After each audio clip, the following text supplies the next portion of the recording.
मोहम्मद का नाम ले लेना, अदब से काफिले वाले सलाम ले लेना। और जब भी रमज़ान की याद आती है, दामने ज़ब्त छूट जाता है, दिल से एक आह सी निकलती है, हार अश्कों का टूट जाता है। ये काफिला नग़्मे शहर शाहगंज पटना आपसे मुखातिब है। रमज़ान के सुन ला भैया दिल से बयानवा, रमज़ान के सुन ला भैया दिल से बयानवा। रमज़ानुल मुबारक का पाक महीना चल रहा है। इस मौके पर आम मुसलमान इबादत करने पर तरजीह देते हैं, यानी वो इबादत करते हैं। वैसे में रमज़ान से जुड़ी हुई कुछ कल्चर जो मुसलमानों के अंदर ज़माने तक मौजूद थी या कहीं कहीं आज भी मौजूद है, तो उसके डॉक्यूमेंटेशन के सिलसिले में हम बिहार के पटना ज़िले के शाहगंज इलाके में हैं। यहाँ पर हम जिस चीज़ का डॉक्यूमेंटेशन करने के लिए आए हैं वो है रमज़ान का काफ़िला। जी हाँ, काफ़िला। काफ़िला बेसिकली यहाँ पर जो निकलता था वो सहरी के वक्त निकलता था, ख़ास के उससे पहले। और जो मोहल्ले के ग्रुप होते हैं, यानी जवान, नौजवान, बच्चे, बूढ़े बुजुर्ग, वो सारे लोग आके साथ में कलाम पढ़ते थे और कलाम पढ़ते हुए हर घर के दस्तक देते थे और लोगों को सहरी के लिए जगाया करते थे। तो ये ज़माने तक अलग अलग इलाके में कल्चर का एक बहुत बड़ा हिस्सा रहा है। और पटना में काफ़िला इसलिए भी इम्पॉर्टेंट है कि यहाँ पे काफ़िले में जो नज़्म, जो कलाम, जो शेर व शायरी, जो चीज़ पढ़ा जाता था, वो ज़्यादातर यहीं के लोकल शायर लिखा करते थे।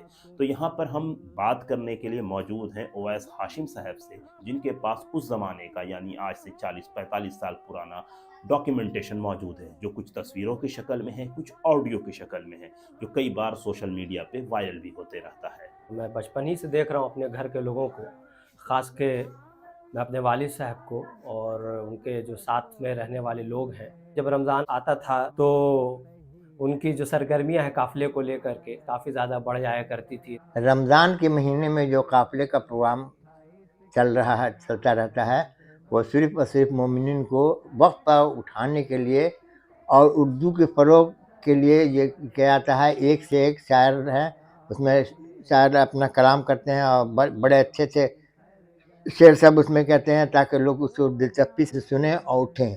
नसीम आदर साहब, बिस्मिल महमूदी साहब, इन लोगों के कलाम को रमज़ान मुबारक में वो बहुत ही बाज़ौक़ से पढ़ा करते थे और जो है कि सहरी में जगाने के लिए लोगों को वो काफ़िला जो है ले कर के गली मोहल्ले में, जो शाहगंज के में और जो उनके मुख्तलिफ़ इलाकों में जो मोहल्ले हैं, खान मिर्ज़ा, मोहम्मदपुर, दरगाह घेरा, टिकारी रोड वगैरह, ये सब में तमाम जगह वो लोगों को जगाया करते थे, रमज़ान मुबारक के कलाम को पढ़ा करते थे, जिससे लोगों को काफ़ी उम्मीदें रहती थीं कि ये शाहगंज से लोग काफ़िला लेकर आएंगे और काफ़ी इनाम इकराम से नवाजते थे लोग और डिमांड लोग करते थे कि आप काफ़िला लेके आया करिए। और कुछ कुछ तो ऐसे लोग भी हुआ करते थे कि जो सहरी का इंतज़ाम अपने घर में किया करते थे कि वो काफ़िला आने वाले हैं तो उनके लिए वो जितने भी पढ़ने वाले लोग हुआ करते थे काफ़िले में, तमाम के लिए सहरी का इंतज़ाम रहा करता था। पहले हमारे बचपन में काफ़िले वगैरह का कोई ऐसा नहीं था।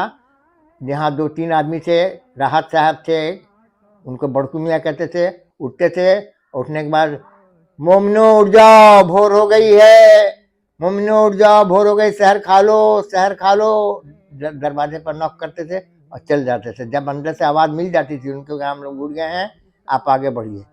अब वो सिलसिला आहिस्ते आहिस्ते आहिस्ते फ़रोग़ होते होते वो शेर व शायरी में बदल गया और वही काफ़िला बन गया। अब बाज़ाब्ता 10 आदमी 12 आदमी उसको तैयार करते हैं गज़ल को, उसके मौके पर जो कही जाती है, और उसको पढ़ के हुए जाते हैं लोग। और महल्ले महल्ले महल्ले महल्ले 4 अगर काफ़िला है तो चारों, एक उधर गया, एक इधर गया, एक उधर गया, ताकि लोग टाइम पर उठ जाएँ। सन 1965 से काफिले का इनका शुरू हुआ। हम लोग 6 आदमी का बैच था, ठीक है। वो कोई भाई लगते थे, कोई मामा लगते थे। वो 6 आदमी शुरुआत करते थे, पहले आपस में बैठ कर के रिहर्सल करते थे, पढ़ते थे। पहले बगैर माइक के पढ़ते थे, बगैर माइक ही ये काफ़िला निकलता। काफ़िला शाहगंज के साथ साथ मोहम्मदपुर में जनाब महमूद साहब निकाला करते थे। वो आते थे हमारे मोहल्ले में काफ़िला लेकर के, घेरा मस्जिद से निकलता था, दादर मंडई की तरफ से काफ़िला निकला करता था, आलमगंज घेरा और पटना सिटी में कई शुरा इकराम के मॉनिटरिंग में वो काफ़िला निकला करता था। और ये तमाम काफ़िला रमज़ान से पहले पहले या फिर ईद के दिन ये कहीं जो या पटना सिटी का इलाका तय होता था कि तमाम काफ़िले को उस जगह पे जा कर के अपना कलाम पढ़ना है, चाहे वो रमज़ानुल मुबारक का अलविदाई कलाम हो या फिर ईदी कलाम हो। जैसे मैंने सुना है कि 50-60 काफ़िले वाले, ये सिर्फ पटना की बात नहीं है, पटना में तो हैं 10, 15, 20, लेकिन और भी इतराफ़ के जो काफ़िले वाले होते थे वो भी पार्टिसिपेट करते थे। तो काफ़ी ज़्यादा तादाद हो जाती थी काफ़िले वालों की पार्टिसिपेशन में। तो उसमें जो है काफ़िला नगमा शहर शाहगंज, जैसे मैंने कहा कि अव्वल इनाम जो है उसी के हक में जाया करता था। वही कलाम का आखिर दिन में होता है कि किसका कलाम बेहतर रहा, उसी हिसाब से उस कलाम के तहत और पढ़ने वालों के तहत उनको इनाम दिया जाता है। सारे लोग वहाँ जितने शुअरा रहते हैं वो जमा रहते हैं जिनका कलाम पढ़ा रहता है, और लोग मोमिनीन जो पढ़ते हैं वो जमा रहते हैं, और पूरे लोग जमा रहते हैं जो उठते हैं रमज़ान में, वो लोग जमा रहते हैं। उनका भी ताउन रहता है उसमें इनाम देने में, ताकि लोग दिलजोई हो और उसमें दिलचस्पी लोग लें। उस ज़माने में हम लोग काफ़िला निकाल रहे थे। उस ज़माने में गैस सर पर ले करके एक आदमी को और रिक्शे पर माइक लगा करके पढ़ा जाता था। उस ज़माने में एक फिल्म आई थी निकाह, तो अभी हमने आपके सामने कलाम पढ़ा जब बढ़ा दर्दे जुदाई रो दिए। उस ज़माने में बहुत सारा इनाम हम लोगों को आया, तो हम लोग पैसा इधर उधर गरीबों में तकसीम कर देते थे। आज माशाअल्लाह काफ़िला कंपटीशन उर्दू लाइब्रेरी में हुआ, 11, 12, 13 तीनों कलाम हमने पढ़ा और फर्स्ट आया। आमिर सुबहानी साहब, डॉक्टर एजाज अली, इखलाक शाहिद साहब और बहुत सारे लोग थे। हमको इनाम से नवाजा, शील्ड दिया और पैसे भी उससे भी दिए। हमारे वालिद साहब जो है उर्दू के काफ़ी जानकार था और उनका जो लिखने का स्टाइल था वो काफ़ी खुशखत था, बहुत अच्छे से हैंड राइटिंग थी। तो वो ये इनका जो भी कलाम है, मेरे पास डायरी भी है आज से 40-45 साल पुरानी, उनकी अपनी हैंड राइटिंग तहरीर में ये सारे कलाम जो हुआ करते थे वो उर्दू ही में हुआ करते थे। और जो दूसरे बाहर के काफ़िला होते थे या अपने मोहल्ले के बाहर के जो काफ़िला, उनका जो मैं डायरी मैंने देखा या उन लोग जैसा बताते थे वो हिंदी में रहा करते। यानी जो है कि काफ़िला तो पढ़ने का शौक़ रहा है, लेकिन उर्दू जो है तहरीर, उसमें सालार काफ़िला जो रहते थे बाहर के उतना उर्दू से नाबलद थे, वो हिंदी ही से अपने कलाम को पढ़ा करते थे। लेकिन शाहगंज के काफ़िले में क्या होता था कि वो खुद सालार काफ़िला ही उर्दू के अच्छे से जानकार थे और सारे अल्फाज की अदायगी, तलफ़्फ़ुज़ का कैसे बयां करना है, और ये बहुत अच्छे तरीके से खुर्रम तरीके से इसको अदा करते थे। हमारे अजीज़ भाई मुर्तज़ा रिज़वी साहब, मेरे भांजा हैं कैस गोपालपुरी साहब, ये मेरे अपने इसमें जाने पहचाने में हैं घर के लोग। जो मुर्तज़ा भाई कभी काफ़िले में मुजफ्फरपुर, दरभंगा, छपरा सब जगह जाता था, अलग अलग, ये नहीं कि एक ही कलाम इनको भी दे दिया उनको भी दे दिया, अलग अलग कलाम रहता था। 3 आदमी आगे रहते थे और 3 आदमी पीछे रहता था।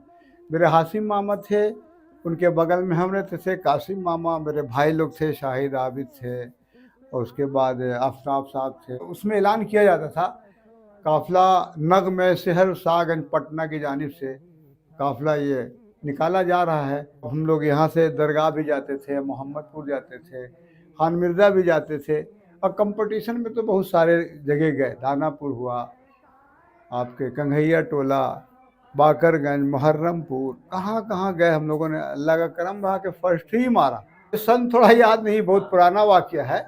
और कंघैया टोला में हम लोग कंपटीशन में थे, जिसमें रमज़ अज़ीमाबादी भी साहब थे। तो हम लोगों ने एक फ़िल्म आई थी निकाह के ऊपर हमने एक कलाम पढ़ा था, जब बढ़ा दर्दे जुदाई रो दिए, गा के नगमे अलविदाई रो दिए। तो ये कलाम पर हमको फर्स्ट आया। जब वहाँ से जीत करके चले तो नून के चौराहा के लोगों ने पकड़ लिया हम लोगों को और कहा कि भाई आप लोग फर्स्ट आए हैं, थोड़ा सा हम लोगों को खुसूसी सुना दिया जाए नून की चौराहा पर। तो हम लोगों ने पढ़ा, माशाल्लाह उन्होंने 4 रसगुल्ला, 1 अतर, 1 रुमाल उन्होंने इनायत किया। काफ़िला ख़त्म होगा तो जाहिर सी बात है कि उर्दू ज़बान को उससे नुकसान पहुँचेगा, इसलिए कि फ़रोग़ दे रहा था। काफ़िले के शक्ल में उर्दू ज़बान को भी लोग दे रहे थे। अच्छी अच्छी गज़लें होती थी, अच्छे अच्छे नज़्म होती थी। रमज़ान में वो एक ख़त्म हो जाएगा तो वो सिलसिला ख़त्म हो जाएगा तो वो बंद हो जाएगा। थोड़ा सा लोगों का एज चला गया, भाग गया है उम्र, और शौक़ भी ख़त्म हो गई है। आज के नस्ल चाह रही है पढ़ने के लिए। अब एक लड़का आया था हमसे, वो कलाम लाम मांगा, वो मोहम्मदपुर का है, तो उसको हमने दे दिया कि चलो भाई पढ़ो, बुलाया हमको कि आओ थोड़ा इसी तरह से बता मैं तुमको।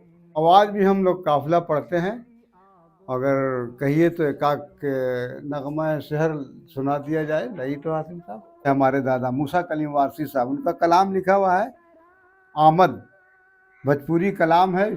रमज़ां के सुनला भैया दिल से बयानवा, रमज़ां के सुनला भैया दिल से बयानवा, रब से कराई है, रब से कराई है तोहरे मिलनवा, रमज़ां के सुनला भैया।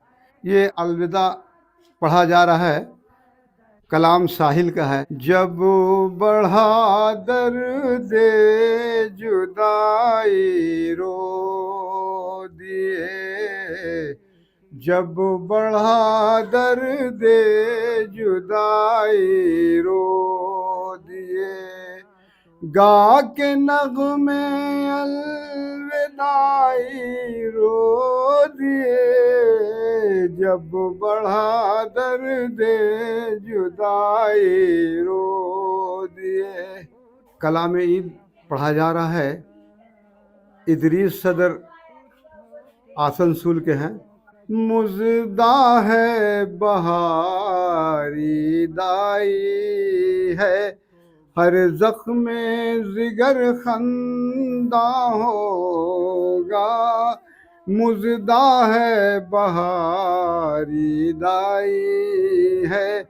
और पटना की जब बात होती है तो पटना दबिस्तान उर्दू अदब का एक अहम मरकज़ है। दिल्ली लखनऊ के साथ साथ पटना का नाम, अजीमाबाद का नाम बहुत ही इज्जत के साथ लिया जाता है। अजीमाबादी लफ्ज़ लगाए हुए बहुत से शोरा हमारे दरमियान आज भी मौजूद हैं और पिछले 100-150 साल में एक बहुत लंबी फहरिस्त है। तो वैसे में ये जो कल्चर है काफ़िले का, ये अपने में एक यूनिक हो जाता है। मौजूदा दौर में चीज़ें बदल इस सेंस में रही हैं कि लोगों के पास अलार्म क्लॉक आ गए, फिर अब तो मोबाइल ही आ गया, तो लोग उसकी मदद से उठ जाते हैं। वरना एक ज़माने में काफ़िला बहुत आम था। गांव-गांव में भी लोग नौजवान आपस में इकट्ठे होते थे और पूरे गांव में घूमकर लोगों को जगाया करते थे। इसके अलावा कई जगह डंका बजा के भी लोगों को जगाया जाता है। इसके अलावा कुछ वैसे शहर जो पुराने हैं, जहाँ पे रियासत रही है, वहाँ पे तोप के गोले छोड़े जाते थे। आज भी मध्य प्रदेश का एक खित्ता है जहाँ पे आज भी ये कल्चर जारी है। तो ऐसी बहुत सारी चीज़ें वक्त के साथ ख़त्म हो जा रही हैं, लेकिन कुछ कल्चर, कुछ रिवाज को आज भी बचाने की कोशिश की गई है। वैसे में ये एक हमारी कोशिश थी कि हम अजीमाबाद और ख़ास के शाहगंज के इस कल्चर को आपके सामने पेश करें। तो उम्मीद है कि आपको हमारा ये वीडियो पसंद आया होगा। तो दे हमें इजाज़त, बहुत बहुत शुक्रिया। लगती नहीं है अब वो मुसलमान।